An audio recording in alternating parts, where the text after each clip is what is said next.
내 너를 위하여 몸 벗겨 피 흘려 내 죄를 속하여 살 길을 주었다. 널 위해 몸을 주건만 너 무엇 주느냐. 널 위해 몸을 주건만 너 무엇 주느냐. 아버지 보좌와 그 영광 떠나서 밤 같은 세상에 내만 백성 구하러 내 몸을 희생했건만 너 무엇 하느냐. 내 몸을 희생했건만 너 무엇 하느냐.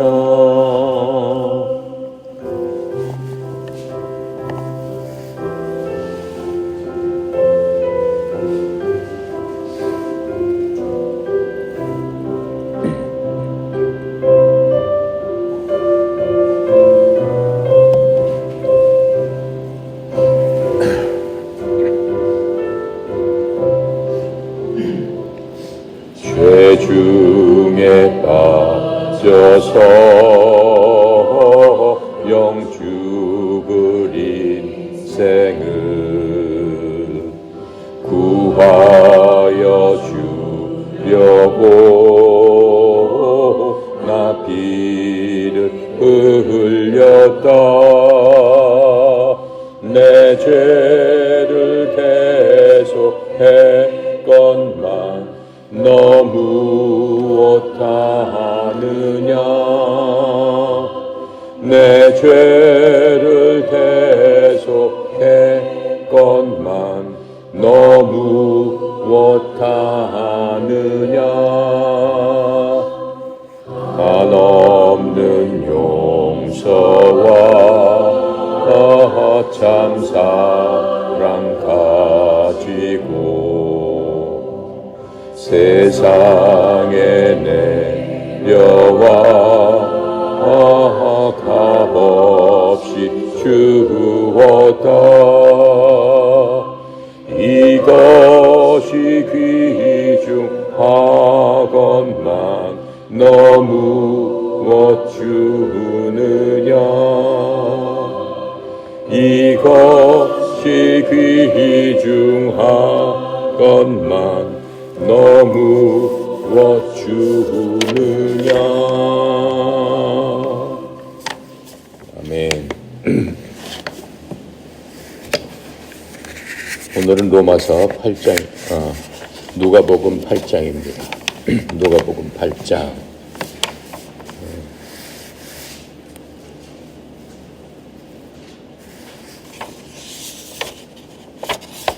1절부터 우리 8절까지 함께 읽고 나눠보도록 하겠습니다.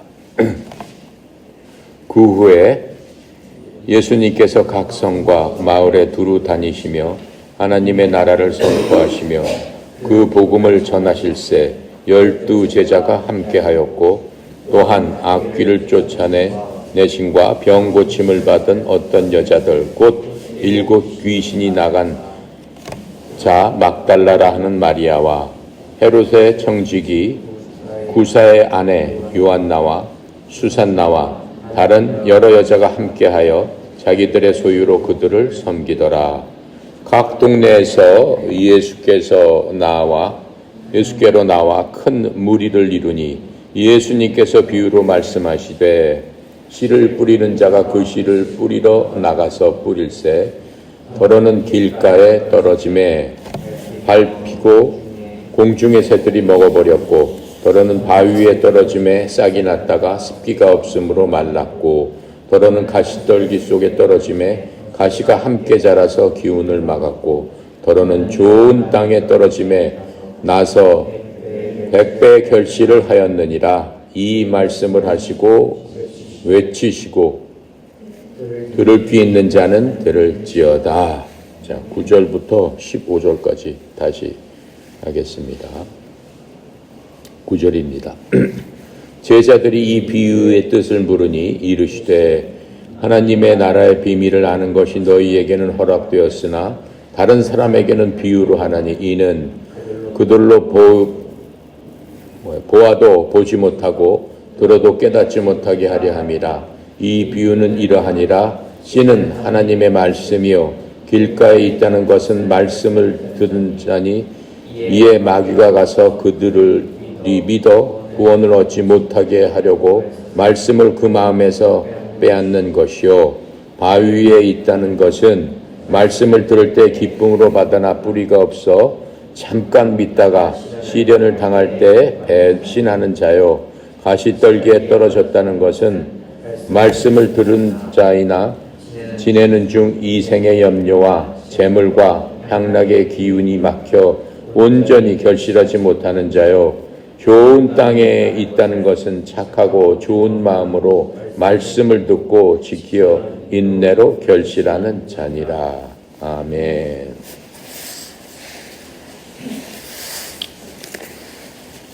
지금 누가복음 8장은 믿음에 대한 교훈을 지금 예수님께서 비유로 설명하시고 있는 바로 그 구절을 우리가 읽었습니다. 8장의 주요한 주제 중에 하나는 어떻게 믿음을 우리가 얻고 또 일상생활에서 믿음을 어떻게 사용하느냐라고 하는 것에 대한 설명입니다. 첫째 부분에서 지금 예수님은 제자들에게 믿음은 하나님의 말씀을 이해하는 마음으로 받아들임으로써 믿음을 얻게 된다라고 하는 겁니다. 이렇게 가르치시면서 이것을 통해서 제자들에게 믿음의 기초를 알려주시는 부분입니다. 이 8장의 두 번째 부분에서는 예수님은 1년의 시험을 통해서 제자들이 실제로 얼마나 배웠나를 확인하시게 됩니다. 대부분의 사람들은 성경 공부하는 걸 좋아합니다. 하지만 공부 후에 실시하게 되는 시험을 치르는 데 있어서는 그렇게 하고 싶지 않아 합니다. 하지만 우리의 믿음이 정말로 성장하고 예수 그리스도와 더 가까워지는 것에 대해서 우리의 삶 속에서 시험을 당하고 있는 겁니다. 항상 우리 삶은 믿음의 시험 가운데 있다라고 생각하면 됩니다. 그래서 모든 사람은 무엇인가 혹은 누군가를 믿으면서 살아가고 있습니다. 여러분도 믿음이 있기 때문에 지금 이 자리에 앉아 있는 거고 믿음이 있기 때문에 그 의자에 앉아 있는 겁니다. 삶은 모든 믿음에 대한 것들을 통해서 하루하루 살아가고 있는 겁니다. 여러분 그 의자가 믿을 수 없으면 그 의자에 앉아 있을 수 있겠어요? 여러분 이 건물에 우리가 지하에 있는데 이 건물이 곧 무너질 것 같다 생각하면 이 지하실로 들어올 수 있겠어요? 여기서 운동할 수 있겠어요? 할 수 없는 거죠. 여러분 우리가 살고 있는 이 세상은 무엇인가 어떤 것에 대한 어떤 대상에 대한 믿음으로 살아가고 있다라고 하는 겁니다. 그래서 이 믿는 그리스도인과 믿지 않는 사람들의 차이는 한 사람은 믿음이 있고 다른 사람은 믿음이 없다라고 하는 것이 아닙니다. 두 사람 모두 믿음을 갖고 있는데 두 사람이 믿음의 차이는 믿음의 대상에 따라 달라진다라고 하는 겁니다. 믿음의 대상에 따라서 모든 사람들이 다 무엇인가를 믿고 있어요. 부처도 믿고 미신도 믿고 마귀도 믿고 점쟁이도 믿고 뭣도 믿고 많은 사람들이 믿고 있습니다. 신앙적으로 보면은 신앙의 면에서 보면은 그런데 과연 그 믿음의 대상이 내가 믿을 수 있는 내가 신뢰할 수 있는 올바른 대상인가에 따라서 완전히 달라진다라고 말씀하고 있는 겁니다. 그래서 그리스도인은 우리는 누구를 믿는 겁니까? 예수 그리스도를 믿는 거죠. 예수 그리스도에게 믿음을 두고 예수 그리스도를 믿을 수 있는 근거는 무엇입니까? 하나님의 말씀입니다. 하나님의 말씀의 근거를 통해서 예수님을 우리는 믿게 되는 거죠. 자, 지금 1절부터 우리가 15절까지 읽었나요? 1절부터 우리가 15절까지 읽었는데 지금 이 하나님의 말씀에 대한 가르침입니다. 이 부분은 주님인 제자들의 도움을 받으시면서 이제 갈릴리에서 다니시면서 사역을 하셨습니다. 그렇게 계속 사역을 하시면서 예수님을 돕는 사람들이 있었죠. 여기서 보면 특히 여인들이, 경건한 여인들이 예수님을 많이 돕는 것을 볼 수 있습니다. 유대 랍비들도 이 감사하는 사람들로부터 선물을 받는 것은 특별한 일이 아니었습니다. 자신이 감동해서 또 어떤 말씀에 대해서 감사해서 선물을 하는 것은 자연스러운 일입니다. 그런데 예수님을 따르던 이 여성들은 예수님으로부터 확실한 많은 은혜를 받았던, 혜택을 받았던 사람이죠. 이와 마찬가지로 이 신약교회 지도자들, 신약 성경에 나오는 많은 그 선교사들, 지도자들을 보면은 친구들과 교회로부터 지원을 전적으로 받아서 그 모든 일들을 행했음을 우리는 알 수 있습니다. 특별히 바울은 어떻게 했어요? 본인 스스로 자기가 일하면서 스스로 자기가 필요한 돈을 만들어서 썼어요. 바울은 신학자였지만 공부를 많이 한 사람이었지만 그 바울의 먹기 살기 위한 직업은 텐트를 만드는 사람이었어요. 그런 식으로 바울은 그렇게 벌어서 자급자족을 한 그러한 사람도 있습니다. 성경에 보면은 8절에 보면은 듣는다라고 하는 듣는다, 말씀을 듣는다 하는 이런 듣는다라는 단어가 강조해서 많이 나오고 있습니다. 여기서 단순히 우리가 이렇게 말씀을 이야기를 듣듯이 무슨 그 라디오나 TV에서 노래를 듣듯이 하는 그런 것 듣는다 이상의 의미가 있습니다. 여기서 히어링이라는 것은 영적인 이해와 감수성을 가지고 듣는 것을 의미하는 겁니다. 로마서 10장 17절에 보면은 믿음은 어디서부터 나오는 거라고 그랬습니다. 믿음은 들음에서 오며 들음은 하나님의 말씀에서 오느니라 이렇게 설명해 주고 있습니다. 그냥 우리가 하나님의 말씀이라도 이 귀로 들려서 이 귀로 나가버리면 아무런 의미가 없는 거죠. 들음을 통해서 그 듣는 것이 우리 마음속에서 생각을 하게 하고 마음속에서 우리 마음을 바꾸고 감동시키는 바로 그러한 말씀이 돼야 되는 겁니다. 그래서 이러한 것들을 했을 적에 우리는 예수님께서 그분을 따르는 자들에게 주셨던 이런 세 가지 교훈에 대해서 이제 이해를 할 수 있습니다.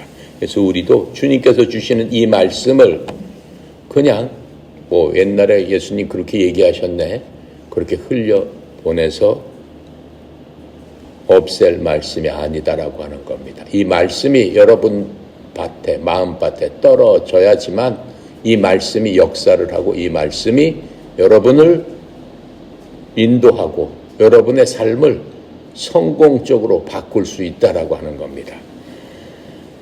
자, 1절부터 4절까지 먼저 보면은, 자, 그 뒤에 예수님께서 무슨 도시와 마을을 이렇게 다니셨습니다. 다니시면서 하나님의 왕국의 기쁜 소식을 선포하고 또 보이셨습니다.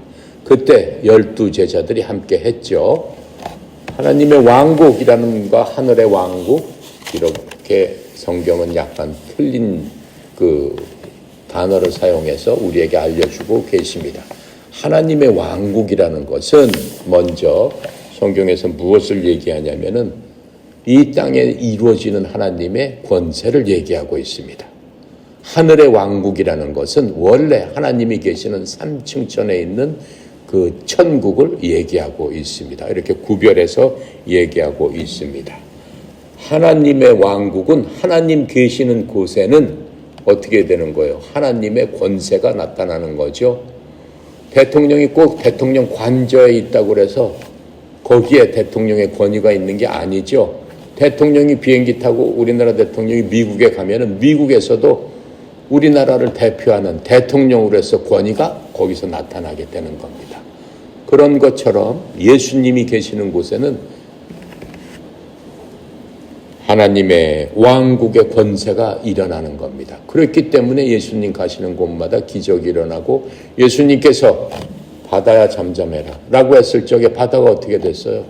잠잠해지지 않습니까? 바람아 그쳐라 라고 하니까 바람이 꼼짝 못하고 그치지 않습니까? 그게 하나님의 왕국의 권세가 나타나는 바로 그겁니다. 예수님은 12 제자만으로 갖고 예수님의 사역을 하는 것은 불가능했습니다. 12명 데리고 수만 명의 사람들을 어떻게 전도를 하고 어떻게 그 사람들을 인도할 수 있었겠습니까? 불가능하죠. 예수님의 사역을 위해서는 많은 제자들도 필요했을 뿐만 아니라 그 제자들과 함께 하는데 필요한 물질도 필요했죠. 그래서 이 사역을 위해서 실질적으로 이 누가가 여기서 그 여인들에 대해서 쓰고 있는 겁니다. 막달라 마리아, 여기서 나오는 막달라 마리아, 또 요한나, 수산나, 다른 많은 여자들의 도움이 없었다면 예수님의 일이 이렇게 형통하게 이루어지지 않았을 것입니다. 이들의 특징은 무엇입니까? 여기서 나오는 거명한 여자들의 특징은 정신적, 육체적, 영적인 환자들이었습니다. 7장에 죄인 여자가 나오죠. 이 여인처럼 예수님의 말씀으로 몸이 나음을 받고 치유를 받고 또 마음속에 감동을 받아서 주님을 영접하고 주님을 도와야겠다는 그러한 감동이 있었던 것입니다. 그래서 이들은 자기의 물질로 예수님 가는 곳곳마다 따라다니면서 자기의 물질로 예수님을 섬겼던 그런 것들을 우리가 볼 수 있습니다. 성경에는 여러 명의 마리아가 나옵니다. 마리아 나오기 때문에 굉장히 헷갈리는데 마리아는 원래 미리암이라고 하는 그 히브리 말인데 헬라어 그리스어로 하면은 마리아가 되는 겁니다. 그래서 성경에서는 헬라어로 썼기 때문에 마리아라고 지금 표기가 되어 있습니다.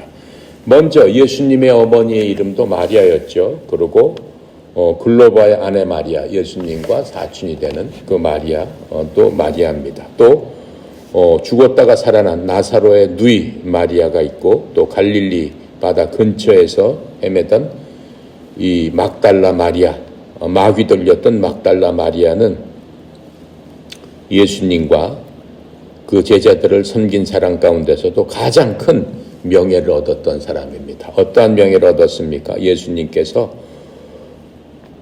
이 죽으셔가지고 묻히신 다음에 3일 만에 부활하셨는데 그때 새벽에서 그 무덤을 지키다가 예수님 앞에 처음으로 예수님을 보고 엎드러졌던 바로 그 여자가 7 귀신이 들렸던 막달라 마리아였습니다. 막달라 마리아는 그러한 영예를 얻을 수 있었죠. 여기서 성경에 나온 지금 요한나는 헤롯 안디바 청지기 구사의 아내이며 예수님이 돌아가셨을 적에 예수님께 향품을 가지고 갔던 무덤으로 향품을 가지고 갔던 바로 그 여인을 얘기하고 있습니다. 또 수산나와 다른 많은 여인들을 또 자신의 제물로 예수님을 섬겼습니다. 그래서 예수님은 가장 부유한 분이셨지만은 이 땅에 오셔서 우리를 위해서 가장 가난한 삶을 사셨습니다. 예수님은 이 세상 만물을 말씀으로 지으신 분입니다. 창세기 1장에 보면은 하나님께서 말씀으로 모든 만물을 지으셨다고 했습니다. 그때 말씀이신 예수님, 바로 그분이 지으셨다라고 하는 것들을 우리가 창세기에서 알 수 있습니다. 그래서 세상 만물이 창조주 주님의 것인데도 불구하고 그분이 이 땅에 오셔서 우리들보다도 어떤 사람보다도 비참하게 인간의 눈으로 봤을 적에는 비참하게 살다가 비참하게 돌아가신 바로 그분입니다. 그분이 무엇 때문에 그렇게 하셨을까요? 고린도 후서 8장 9절에 그 이유를 우리에게 설명해 주고 있습니다. 우리 주 예수 그리스도의 은혜로 너희가 알거니와 그분께서는 부유하셨으나 너희를 위하여 가난하게 되심은 자신의 가난으로 말미암아 너희를 부유하게 하려 하심이라.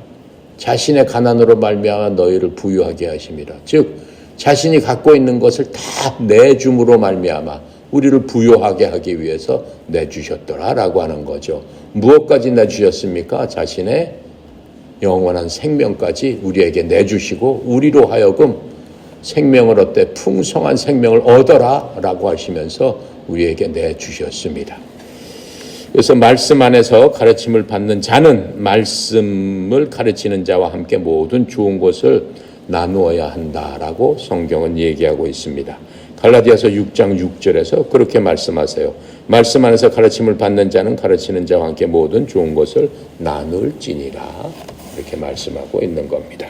그래서 우리가 선교사가 나갔을 적에 또 교회에서 개척교회를 한다든가 말씀을 위해서 수고하고 애쓰는 분들을 위해서 우리가 함께 나누어야 될 그러한 사명이 있습니다. 왜요? 그분들은 그 말씀을 통해서 자기의 말씀의 부요함을 말씀이 없는 가난한 자들과 함께 나누기 위해서 그러한 일들을 하지 않겠습니까? 그리고 하나님의 뜻에 따라서 그러한 일을 하는 것이기 때문에 당연히 나누어야 되겠죠. 4절부터 15절에 보면은 말씀을 듣고 그 말씀을 받는 사람들에 대해서, 받는 태도에 대해서 말씀을 해주고 있습니다. 이것을 성경에서는 씨 뿌리는 자의 비유다라고 설명을 해주고 있습니다. 처음에 씨 뿌리는 자는 예수님이셨죠. 예수님께서 직접 씨를 뿌리셨습니다. 이제 씨 뿌리는 자는 하나님의 말씀을 나누는 하나님의 백성들입니다. 우리도 하나님의 말씀을 받았기 때문에 그 말씀의 씨앗을 다른 사람에게 뿌릴 수 있는 그러한 자격이 있고 또 그렇게 해야 되는 겁니다. 요한복음 4장 35절부터 36절에 이렇게 말씀하고 계세요.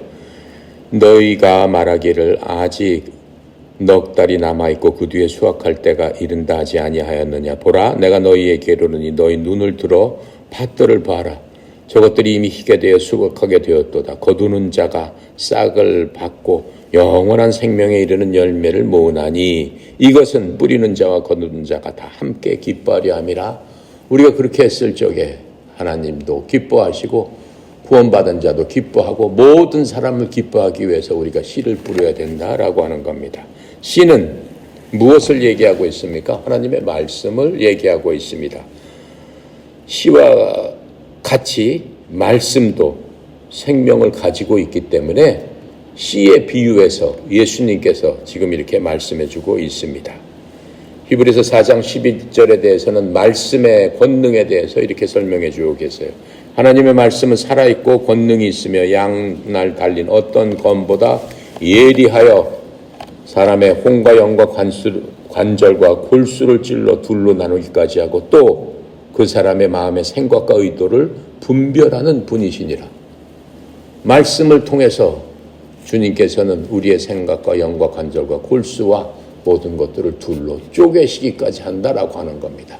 그 씨앗이 여러분의 말씀, 여러분의 마음속에 생각 속에 들어갔을 적에 생각과 못과 혼과 영과 관절과 골수를 둘로 쪼개기까지 한다 라고 하는 겁니다. 그래서 사람들이 말씀을 통해서 암이 치유가 받고 뭐가 치유가 받고 가능한 얘기죠. 그것까지 영과 혼과 관절, 혼이라는 건 뭐예요? 우리의 마음이죠. 예. 우리의 영이라는 건 뭐예요? 하나님을 아는 그러한 것이 영이죠. 관절과 골수, 우리 육체까지 말씀으로 쪼개서 어떻게 할 수 있다는 거예요? 치유할 수 있다. 이렇게 말씀하고 있는 거예요.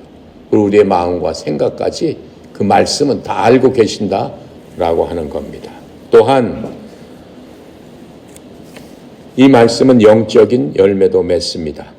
영적인 열매는 뭡니까? 우리가 하나님의 말씀이 여러분 마음속에 떨어졌을 적에 여러분이 영적으로 열매를 맺었는데 그 열매가 내 속에 맺혀졌나 안 졌나는 여러분 스스로 내 스스로 알 수 있습니다. 뭐죠? 갈라디아서 5장 22절부터 23절입니다. 성령의 열매는 사랑과 기쁨과 화평과 오래 참과 부드러움과 선함과 믿음과 온유와 절제니 이렇게 말씀하고 있습니다. 여러분 속에 사랑과 기쁨과 화평과 오래 참는 것과 부드러움과 선함과 믿음과 온유와 절제가 있으십니까? 있어야 되는 겁니다. 여러분이 이제까지 하나님의 말씀을 듣고 그 말씀이 여러분 마음밭에 떨어졌다면 이미 그러한 열매들이 여러분 속에 있어야 되는 겁니다. 자, 하지만 씨는 심을 때까지 아무것도 할 수 없습니다. 여러분, 농부가 어떻게 해요? 추수를 하고 그 다음에 또 벼를 심기 위해서는 벼 이삭을 잘 골라가지고 잘 말려가지고 놔두고 있죠. 놔두고 있기만 하면은 거기서 벼 이삭이 다시 나옵니까? 아니죠. 어떻게 해야 돼요? 그 벼 이삭을 밭을 좋게 갈아가지고 거기다가 심어 놓는 거죠. 그리고 흙으로 덮습니다. 그러니까 벼 이삭이 흙 속에 묻혀서 스스로 죽음으로 말미암아 거기서 어떻게 되는 거예요? 생명이 나오게 돼서 거기서 더 많은 한 알의 벼 이삭에서 엄청 많은 그러한 이삭을 곡식을 얻을 수 있게 되는 거죠. 요한복음 12장 24절에 이렇게 설명합니다. 진실로 진실로 내가 너희에게 이르노니 한 알의 밀이 땅에 떨어져 죽지 아니하면 홀로 남거니와 죽으면 많은 열매를 맺느니라. 그렇죠. 그냥 씨앗으로 있으면 한 알밖에 안 되지만 그게 땅에 떨어져서 자기가 희생하면서 많은 열매를 맺게 한다라고 이렇게 비유로 말씀해 주고 있습니다. 사람이 하나님의 말씀을 듣고 이해할 때 말씀이 마음속에 심어지는 겁니다. 그 후에 무슨 일이 일어나는지는 토양의 특성에 따라 달라진다라고 하는 겁니다. 마음밭, 여러분이 갖고 있는 마음 밭밭마다 여기 우리 10사람이 앉아있지만은 그 밭밭마다 마음밭이 다 틀려요.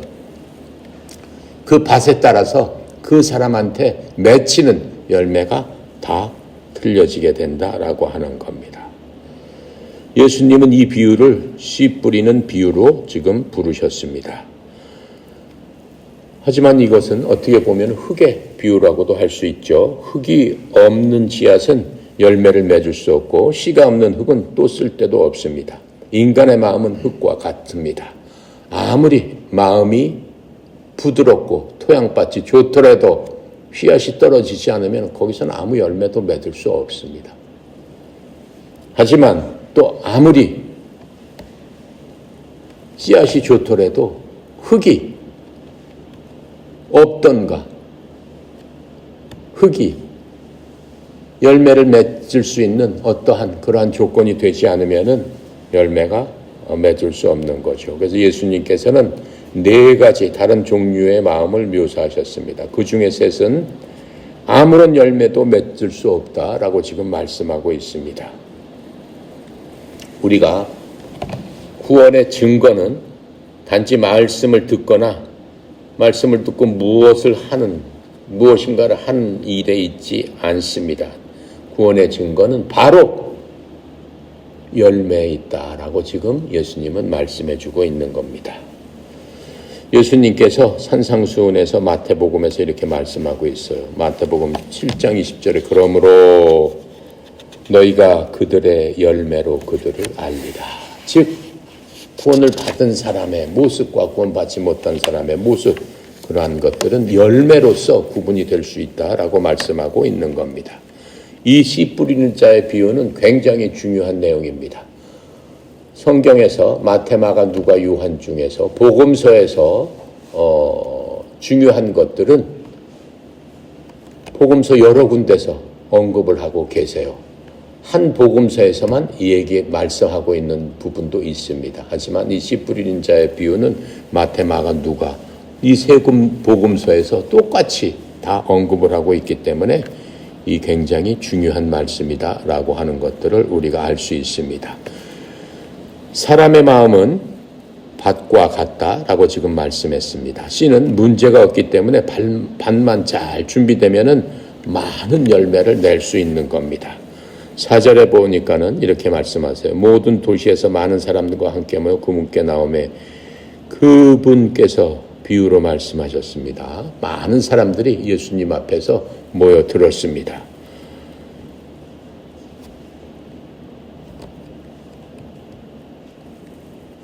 자, 비유는 듣는 사람들이, 비유라는 게 뭐예요? 듣는 사람들이 잘 아는 것들을 이용해서 그 진리를 쉽게 그림을 그려서 그림으로 만들어 알려주는 겁니다.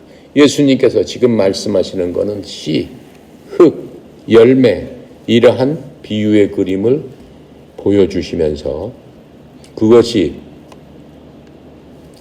우리 스스로를 보게 하는 거울로 우리에게 지금 제시하고 있는 겁니다. 바로 이 거울로 자기 자신을 잘 바라보는 사람은 자신의 모습을 분명히 깨닫게 되는 겁니다. 하나님과 그분의 은혜를 보면서 회개하고 믿음을 얻게 되는 겁니다. 종교인들은 어떻습니까? 그런 거울로 자기를 보는 것을 대부분 원하지 않습니다. 그래서 그 당시 종교인들은 심지어 예수님께서 이렇게 말씀하시는 것, 정직하게 진실적으로 말씀하시는 것에 대해서 굉장히 예수님을 비난을 했고 그것을 피하려고 했어요. 그래서 예수님께 그러한 말씀을 하시는 그분을 죽이려고까지 했습니다.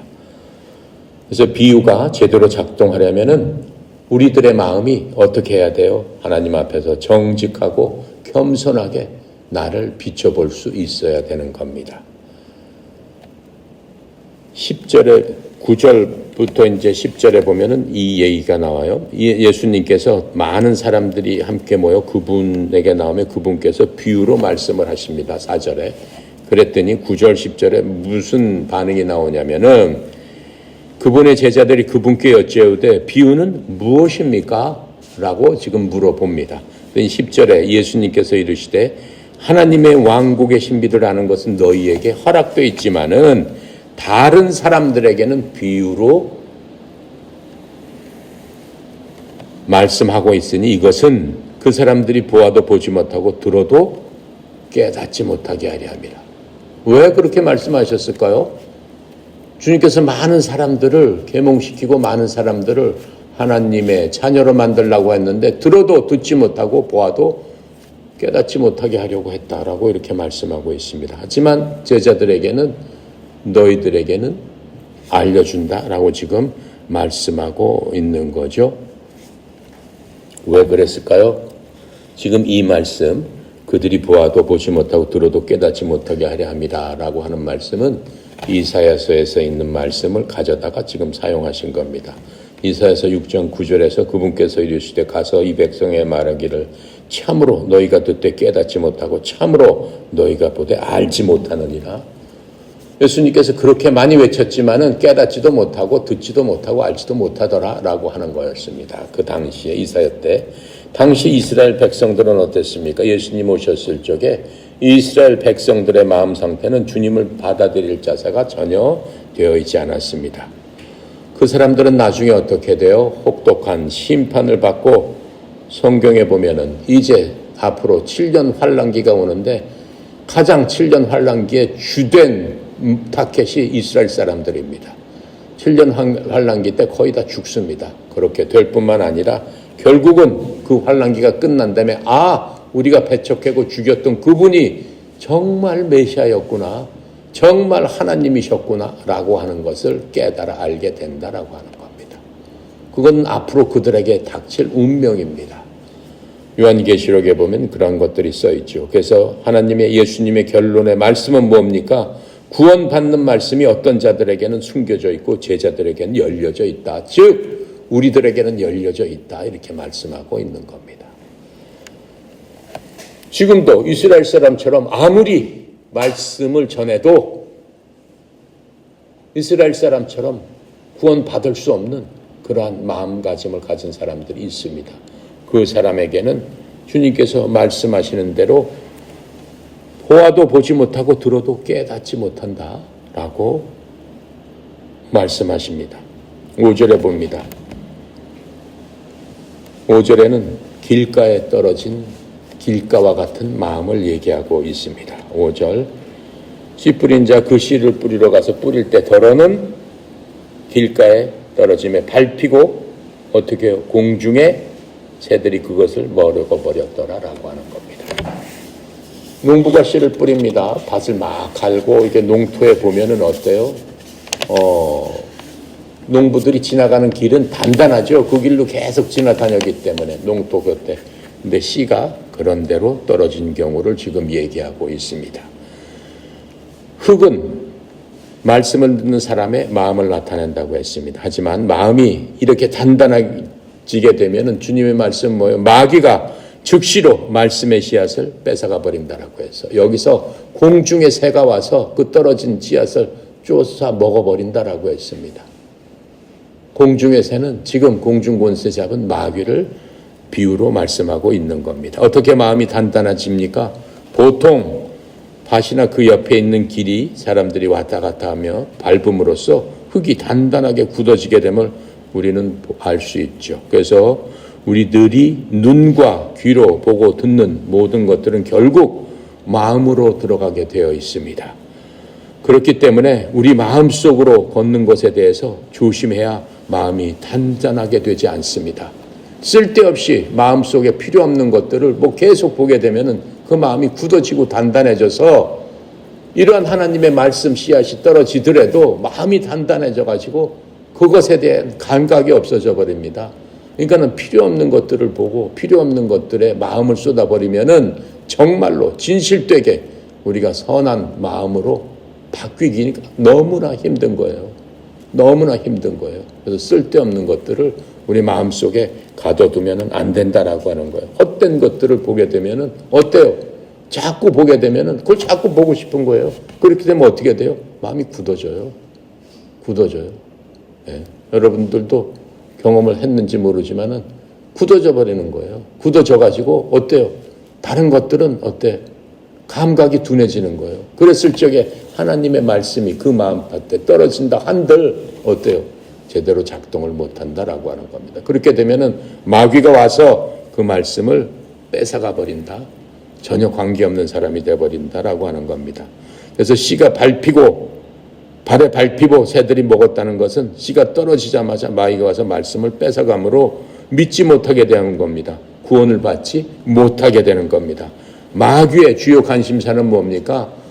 이 땅에 우리는 마귀와 같이 살고 있습니다. 마귀의 주요 관심사는 하나님의 말씀을 제거해서 일단 듣지 못하게 막는 것이 가장 큰 목적입니다. 그래서 말씀을 듣는다 할지라도 말씀을 이해하지 못하게 만들어서 받아들이지 못하게 하는 것. 그게 마귀의 일입니다. 또한 말씀을 의심하게 만들고 또 잠깐 믿더라도 그 말씀을 잊어버리게 하는 게 마귀의 우리를 향한 공격이고 마귀의 목적입니다. 두 번째로 6절입니다. 두 번째 씨앗이 어디에 떨어졌다라고 그랬어요? 바위에 떨어졌다라고 했어요. 덜어는 바위에 떨어지면 씨가 났다가 수분이 부족해서 곧 시들어버린다라고 지금 얘기하고 있습니다. 13절에 되는 거기에 대한 설명입니다. 바위 위에 있는 것들을 들을 때 기쁨으로 말씀을 받아들였지만은 뿌리가 없어서 잠시 믿다가 시험이 닥치게 되면은 어때요? 떨어져 나가는 사람들을 얘기하고 있는 거예요. 전혀 그 말씀이 그 사람에게 아무런 영향력도 주지 못하고 그냥 잊어버리는 것들을 얘기하고 있는 겁니다. 지금 이 말씀의 비유는 이스라엘 사람들은 쉽게 이해할 수 있습니다. 지금 이스라엘 그 팔레스타인 땅은 밑에 바위가 많고 흙은 얇게 깔려 있습니다. 그래서 이 곡식들이 잘 되질 않습니다. 이것은 말씀을 듣고 기뻐는 하는데 뿌리가 없어서 잠시 있다가 무슨 일이 생기고 시험이 있게 되면은 바로 떨어져 나가버리는 경우를 지금 얘기하고 있습니다. 감정적인 사람은 말씀을 듣는 순간에 어때요? 기쁨으로 받습니다. 예수님께서 막 말씀하시고 했을 적에는 그 마음에 감동이 하고 기쁨이 하고 눈물도 흘리고 해서 주님 감사합니다, 믿겠습니다 하고 그 모든 일이 끝났다든가 아니면은 더 큰 환란이 닥치게 되면 주님 어디 있습니까? 주여 저를 저기 한다고 그랬는데 도대체 어디 계십니까? 라고 하면서 하나님을 믿지 못하게 되는 겁니다. 그래서 이 말씀으로 인해서 시험이나 환란이나 어떠한 핍박을 받게 된다면은 바로 실족하고 마는 그러한 사람들을 얘기합니다. 이런 사람들은 결코 구원을 받을 수 없는 거죠. 싹은 내는데 뿌리가 없다는 말은 뿌리는 예수님과 예수님의 말씀입니다. 예수님과 예수님의 말씀이 내 속에서 깊이 뿌리 잡고 있다면은 그 나무를 보세요. 태풍이 왔을 적에 큰 나무들은 흔들리지만 뿌리가 견고하기 때문에 부러질 것 같아도 결코 부러지지 않습니다. 하지만 어때요? 뿌리가 적은 나무들은 뽑혀서 날아가 버리든가 꺾여 버리든가 해버리는 그런 것들을 우리가 볼 수 있습니다. 그래서 우리는 예수님과 예수님의 말씀으로 깊게 내 마음속에 뿌리를 내릴 수 있도록 항상 우리가 겸비하면서 주님의 말씀에 순종해야 되는 겁니다. 그래서 겉으로 믿음을 고백하는데 어때요? 마음속에는 예수님의 피로 인한 그러한 죄들의 사면이 없는 사람을 얘기하고 있는 겁니다. 히브리서 9장 22절에 이렇게 설명합니다. 율법에 따라 거의 모든 것이 피로써 깨끗하게 되나니 피 흘림이 없이는 사면도 없느니라. 이렇게 말씀하고 있는 겁니다. 이 태양빛, 우리가 받는 매일의 태양빛은 모든 그리스도인들이 자신의 믿음을 증명하는 시함을 의미하는 겁니다. 햇빛은 뿌리가 있는 식물에게는 좋은 것입니다. 하지만 이 박해를 받게 되면은 어때요? 진정한 그리스도인의 뿌리가 있는 사람들에게는 그 박해가 더욱더 깊게 하나님 앞에 가서 하나님의 도움을 구하는 어떠한 도구가 될 수 있어요. 내가 어떤 고난과 시험과 육체적인 시련을 받았다 했을 적에 하나님의 말씀을 붙들고 하나님 그 말씀대로 저에게 이루어지게 해 주십시오라고 하면서 말씀을 끝까지 붙들고 하나님 앞에 끝까지 기도하고 이뤄질 때까지 하나님 앞에 나아갈 수 있는 오히려 뿌리가 더 단단해질 수 있는 그러한 기회가 되는 거죠. 하지만 그렇지 않은 거짓 믿음을 갖게 되면은 그러한 시련이 있게 되면 당장에 다른 것을 찾게 되죠. 무언가 다른 것, 무언가 나를 고쳐주고 나를 치유해줄 수 있는 것이 무엇인가 하고 헤매게 되는 겁니다. 그것이 뿌리가 없는, 뿌리가 약한 바위에 떨어진 그러한 믿음이다라고 설명할 수 있습니다. 우리 다음 시간에는 우리 7절부터 하겠습니다. 7절부터. 오늘은 여기까지. 두 가지 마음에 대해서 우리가 공부를 했습니다. 얕은 바위에 떨어진 것, 길거리에 떨어진 그러한 말씀. 그렇게 돼서는 결코 안 되겠죠? 자, 기도하고 마칩니다. 아버지 하나님 참으로 은혜 감사합니다. 오늘도 귀한 말씀을 통해서 우리 자신 스스로 우리의 마음을 돌보고 우리의 자신을 스스로 주님 앞에 비춰보고 주님의 말씀대로 우리가 시험해 볼 수 있는 귀한 말씀을 주셨사오니 아버지 하나님 저희 말씀이 결코 길거리와 같은 그러한 마음이 되지 않도록 주님 도와주시옵시고 결코 바위에 떨어진 얕은 흙에 떨어진 그러한 마음이 되지 않고 하나님께서 주시는 말씀이 좋은 옥토에 떨어져서 많은 열매를 맺히고 하나님과 동행하며 하나님의 말씀에 더욱더 뿌리를 내릴 수 있는 그러한 마음판이 될 수 있도록 주여 도와주시옵소서. 오늘도 주님께서 함께 하시고 우리의 삶과 우리의 모든 것들을 인도하시는 주님, 우리 협회를 통해서 정말로 우리가 하나님의 참 제자로서의 역할을 다하길 원합니다. 우리의 마음판이 하나님의 말씀을 전하고 우리가 함께 예수 그리스도의 마음에 씨 뿌리는 자가 되어서 많은 사람들에게 하나님의 크신 사랑과 크신 은혜를 전달할 수 있는 그러한 통로가 되도록 저희들을 사용하여 주시옵소서. 특별히 성령 이사장님 축복하여 주셔서 영육간의 강건함을 주시옵시고 주의 종을 통해서 우리 협회가 더욱더 경건하게 말씀 위에서 서서 좌로나 우로나 치우치지 않는 축복의 통로로 사용하여 주시옵소서. 모든 것 주께 의탁드립니다. 감사드리며 우리 예수 그리스도 이름으로 기도드렸습니다. 아멘.